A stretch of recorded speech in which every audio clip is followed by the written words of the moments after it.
Evet, sizleri de böyle selamlayayım o halde ben. Diftor heh sumusmah. Vulkanca. Bakın çoğu kişi tepki vermedi ama bizim neslimiz bunları bilir. Şu şekilde yapılıyor. Anlamı yarın saat 9:11'de YouTube kanalımda. Evet. Bunu Live Long and Prosper şeklinde yazmışlardı. Orijinali yukarıdan aşağı doğru yazılır Vulkanca. Uzun yaşa ve başarılı ol demek. Uzun yaşa ve başarılı ol. Çok ilginç değil mi? Yani insanlar karşılaşıyorlar, Vulkanlılar daha doğrusu, ve birbirlerine uzun yaşam temennisinde bulunuyorlar. Aslında çok mantıklı. Zaten Vulkanlılar da mantıklarıyla meşhur bir ırk. O yüzden aksini onlardan bekleyemezdik. Fakat biz birbirimizle karşılaştığımızda karşı taraf hapşurmadıkça ona çok yaşa diye selam vermeyiz. Ama yine de bunu isteriz, yani uzun yaşamayı çok arzularız. Nitekim bundan 2 yıl kadar önce Azerbaycan'da bir belgesel çekimi sırasında havayı koklayan adamla geziyorduk. Havayı koklayan adam isminin kimin tarafından verildiğini biliyor musunuz? Kendisine Bünyamin Sürmeli'ye. Geveze tarafından, bir radyo programında. Ben bunu zaten duymuştum Bünyamin'den, fakat burada da teyidini aldım. Meşhur havayı koklayan adamı havayı koklayan adam haline getiren kişi tarafından takdim edilmekten dolayı da tekrar mutluluğumu ifade edeyim. Onunla birlikte bir belgesel çekimi için Azerbaycan'da bulunduğumuz zaman içerisinde bize dediler ki burada, ülkenin güney kısmında uzun yaşayan insanların olduğu bir bölge var. Hemen ilgimizi çekti ve atladık, o bölgeye gittik. Bölgenin fotoğrafını da görüyorsunuz. Gerçekten hani insan oradan uzun yaşamasın da ne yapsın? Öyle bir yer. Hatta bu uzun yaşayanlardan dolayı Uzun Ömürlüler Müzesi diye bir müze açmışlar orada. İçeride bölgede uzun ömürler sürmüş insanlara ait bilgiler var, bir takım eşyalar var. Ve ben de Şireli Müslümov adını ilk kez orada duydum. Kendisi 168 yıl yaşamış, öyle söyleniyor. Ve bu uzun ömrü içerisinde birkaç kez evlenmiş. Hatta son eşiyle 102 yıl evli kalmış. Şimdi ben tabii bunu duyunca uzun yaşam konusunu bir kere daha sorgulamaya başladım. Acaba dedim, hiç içeriğini düşünmeden uzun yaşamayı arzulamak ne kadar mantıklı? Bay Spock, mantıklı bir şey mi bu? Kendisi bu kadar uzun süre yaşamış ama maalesef doğrulanmış uzun ömürlüler listesinde adı yok. Çünkü doğrulanamamış. Çünkü doğduğunda herhangi bir kayda tutulmamış, bir doğum sertifikasına sahip değil. Zaten bizde de öyledir ya. Ben anneanneme ne zaman doğmuştun sen anneanne diye soruyorum. Ya işte hasat zamanı doğmuşum evladım diyor bana. Bizde böyle süre, zaman farklı akar. Ve biz de o akan zamana şahit olurken onu sözlü olarak aktarmayı yeğleriz. Peki yazıya geçirmekten hoşlanmayız. Oysa gelişmiş ülkeler bu işe çok daha önce başladılar. Her şeyin kaydını tutmaya. O yüzden doğrulanmış uzun ömürlüler listesinde genellikle Japonya, İtalya, Fransa, İngiltere, Amerika gibi ülkelerden isimleri görmek mümkün. Yalnız bu listeyi incelediğimde benim dikkatimi çeken bir konu daha oldu. O da şu anda yeryüzünde yaşamakta olan en uzun ömürlü 100 insandan sadece 7 tanesi erkek. 93 tanesi kadın. Bunu yorumsuz olarak şöyle koyuyorum. Yani bu konuşmaya hazırlanırken, araştırma yaparken de listenin en başında Amerika'da yaşayan bir nine vardı. Susanna nine. 1899 yılında doğmuş. Dile kolay. Onun hayat köprüsü 3 asrı birbirine bağlıyor. Ve bu köprüdeki yürüyüşünü tam 116 yıl, 311 gün sürdürdükten sonra 3 hafta önce köprüden ayrıldı. Vefat etti. Böyle bir süper babaanneyi kaybettik. Bugün bu etkinliğe gelirken o kadar uzun yaşamamış olsa da Muhammed Ali'nin de köprüden ayrıldığı haberini aldım. Böyle haberler alınca, özellikle de uzun ömür sürmüş insanların aramızdan ayrılışını duyunca hep hayıflanırım. Keşke onlarla bir tanışma, görüşme, konuşma şansı bulabilseydim diye. İşte o yüzden Azerbaycan'ın Lerik bölgesindeki o Uzun Ömürlüler Müzesi'ni ziyaret ettikten sonra ya şu anda da buralarda böyle yaşayan başka uzun ömürlü insanlar var mı, tanışabilir miyiz diye sorduk. Ve bizi bir eve götürdüler. Taşdemir amcanın evine, Taşdemir Paşayev'in evine. Yaklaşık 100 yaşındaydı. Bizi dimdik ayakta kapıda karşıladı. Geleneksel misafirperverliğiyle. Ben de onu geleneksel selamımla selamladım. Ama anlamadı. Bunun dışında her konuda anlaştık. Sanki bilge bir akranımla konuşuyor gibiydim. Ona uzun yaşamın sırrını sordum. Sanki hiç uzun yaşamamış gibi baktı bana. Kendisinin de böyle bir sırrın farkında olup olmadığını farkında değilim, emin değilim. Ve kendine sıradan gibi gözüken hayatını aktarırken benim aklımda bazı benim için sıradan olmayan bilgiler kaldı. Onları paylaşmak istiyorum şimdi sizinle. Şu anda bile her gün 2 saat yürüyüş yapıyor. Bugüne kadar 4 tane kitap yazmış kendi bilgi birikimini ve tecrübesini gelecek nesillere aktarabilmek için ve bunu söylerken yüzündeki ifadeyi, gözlerindeki ışıltıyı görmeliydiniz. Nasıl bir gurur duyduğunu hissedebiliyorsunuz. Kendisinin o uzun yaşam hakkındaki uzun konuşmamızda hiç aklımdan çıkmayan bir sözü var. O Azeri lehçesiyle zahmetkeş olmak gerekecek. Böyle yaşaman gerekecek evladım demişti. Çilekeş olman lazım. Çok çalışman, emek sarf etmen lazım demişti. Uzun yaşamın sırrı bu mu bilmiyorum. Ama diğer canlılarda durum nasıl? Tavşanla kaplumbağanın hikayesini hepiniz biliyorsunuzdur ama çok az kişi tarafından bilinen bir başka yönü daha vardır bu hikayenin. Kaplumbağa sadece o yarışı kazanmamıştır. Aynı zamanda hayvanlar aleminin de en uzun yaşayan hayvanı unvanına sahiptir. Advaita adlı bu kaplumbağa 2006 yılında öldüğünde 255 yaşındaydı. 1750'de doğmuş. 4 asrı gördüğü hayat köprüsünde aheste aheste yavaş yavaş yürürken pek çok şeye tanık olmuş.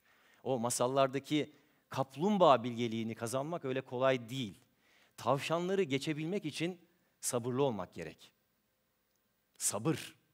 Acaba uzun yaşamın mantıklarından bir tanesi de sabır kelimesi olabilir mi Bay Spock? Bilemiyorum.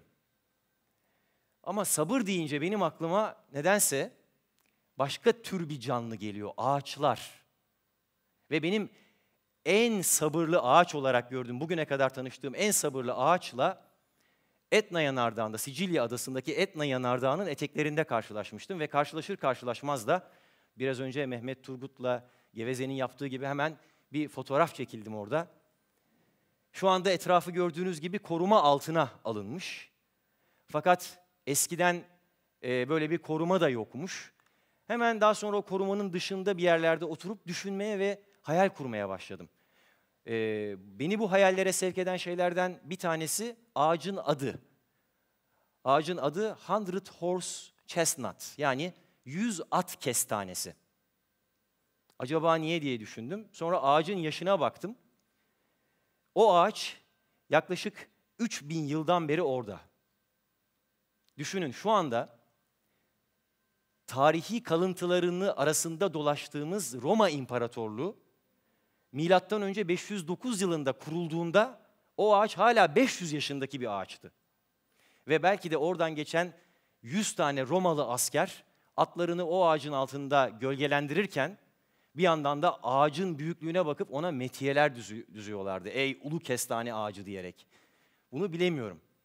Ama dediğim gibi biz insanlık olarak ürettiğimiz, bıraktığımız izleri muhafaza etmekten bile acizken, üzerinden neler geçip giderken o hep oradaydı. Hala orada. Üstelik yanı başındaki Etna Yanardağı'na rağmen kim bilir kaç kere onun patlayışına şahit oldu. Kaç kere o yanardağın sıcak lavları yanından akıp geçti ama o kökleriyle toprağa sımsıkı sarıldı. Orada sabit olarak durmaya devam etti. Yani hem sabırlı hem zahmetkeş bir ağaç. Ama en yaşlı ağaç bu da değil. Burada gördüğünüz orman aslında yerin altında, toprağın altında tek bir kök sistemiyle birbirine bağlı olan tek bir ağaç. Tek bir ağaca bakıyorsunuz şu anda. Bu ağaç 43 hektarlık bir alana yayılmış durumda. Yaklaşık 70 futbol sahası büyüklüğüne yakın bir alandan bahsediyorum. Ve 6600 ton ağırlığında. Pando ağacı 80 bin yıldan beri orada. Bazı bilim insanlarının yaptığı araştırmalar bundan çok çok daha eskiye gidebileceği konusunda fikirler de veriyor. Peki biz bu ağaçtan uzun yaşam hakkında ne öğrenebiliriz? Ağırlığın önemli bir şey olduğunu mu? Yoksa bir yerlere yayılmanın, kök salmanın gerekliliğini mi? Yeterince ağırlığını koyup bir bölgede hakimiyetini ilan edersen, krallığını kurarsan çok yaşarsın. O yüzden mi masallarda sen çok yaşa kralım diyorlar? Peki işe yarıyor mu bunu demeleri? Hangi kral çok yaşadı? Ya da hangilerini hayırla yad ediyoruz bugün? Ya da bugün sizlere tanıttığım bu pando ağacı, 100 at kestanesi ağacı, bilge kaplumbağa Advaita, Taşdemir amca, Suzanna, süper babaanne Suzanna, Şireli Müslümov gibi isimleri daha önce duydunuz mu? Bize ne gibi bir miras bıraktılar? Açıkçası bu köprüden binlerce yıldır yeryüzündeki bütün canlılar geçiyor. Kimisi yavaş geçiyor, kimisi hızlı geçiyor. Ve hiç kimse bu köprüye çıkma kararını vermedi. Ve yarı yolda köprüden atlama gibi bir şey yapmazsa eğer, kimse yolculuğunun ne kadar uzun süreceğini de bilmiyor. Fakat pek çoğumuz, pek çok insan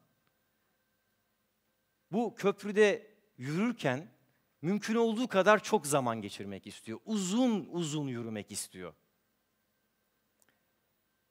Fakat yine aynı çoğunluk ilginç bir şekilde kaplumbağa bilgeliğine sahip olmaya çalışmak yerine bir tavşan olmayı yeğliyor. Oradan oraya zıplıyor, atlıyor.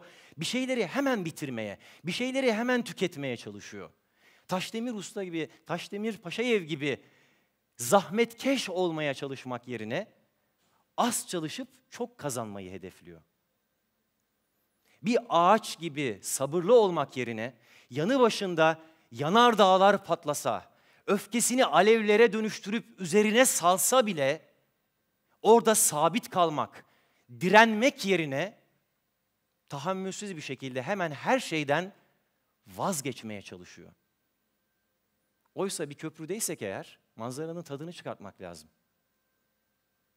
Evet, bu köprü biraz ince, geçilmesi zor bir sırat köprüsü gibi ama bizden daha önce geçen canlıların bıraktığı izleri takip ederek onlardan bir şeyler öğrenmeye çalışabiliriz. Yanı başımızdan geçip giden diğer canlılara veya bizden sonra bu köprüye çıkacak olan diğer canlılara bizler de kalıcı izler bırakmaya çalışabiliriz. O zaman ne kadar uzun yaşadığımızın, bu köprüde ne kadar vakit geçirdiğimizin çok da bir önemi kalmaz diye düşünüyorum.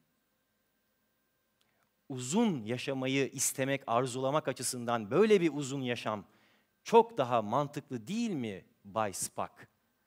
Bay Spock bu arada 2230 yılında doğdu ve 2387 yılına kadar 157 yıl yaşadıktan sonra bir kara delikte kayboldu.